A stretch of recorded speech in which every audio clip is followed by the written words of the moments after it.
వీలునామా రాసుకోవడం వల్ల ముఖ్యంగా తన వారసుల మధ్య ఎటువంటి ఇబ్బందులు కూడా తలెత్తే అవకాశం ఉండదు. వీలునామా రాయకుండా చనిపోతే మాత్రం కొద్ది ఇబ్బందులు వచ్చే అవకాశం ఉంటుంది. ముఖ్యంగా వారసుల మధ్య.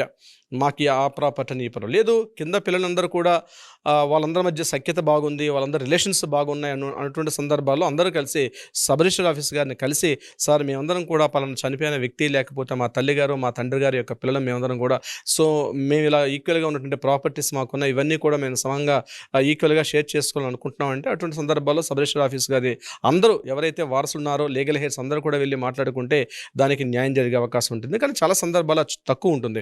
అటువంటి సందర్భాల్లో షేర్స్ ఏమవుతాయంటే ఆ ప్రాపర్టీ ఏదైతే ఉందో అందరికీ ఈక్వల్ షేర్స్ వెళ్ళిపోయే అవకాశం ఉంటుంది.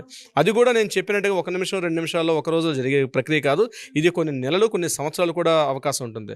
సో వీలునామాని తప్పనిసరిగా ఎందుకు చెప్తున్నామంటే, మన తరువాత మనం ఇంత రాత్రి పగలు కష్టపడి చెమటోడ్చి మనం అన్ని తిండి తినక రకరకాలుగా మనం ఆస్తులను ఏదైతే కూడబట్టామో మన తరువాత అదంతరం ఎటువంటి ఇష్యూస్ లేకుండా మన వారసులకి ఆ యొక్క ప్రాపర్టీస్ ఇబ్బందులు లేకుండా వారందరూ కూడా సమానంగా ఎవరికైతే మన ఇష్టమైన వ్యక్తులకి అందజేయాలనుకుంటామో అది కేవలం వీలునామా ద్వారా సాధ్యపడుతుంది. వీలునామా రాయకుండా ఉంటే కొన్ని రకాల కాంప్లికేషన్స్ కూడా వచ్చే రైజ్ అయ్యే అవకాశం కూడా ఉంటుంది.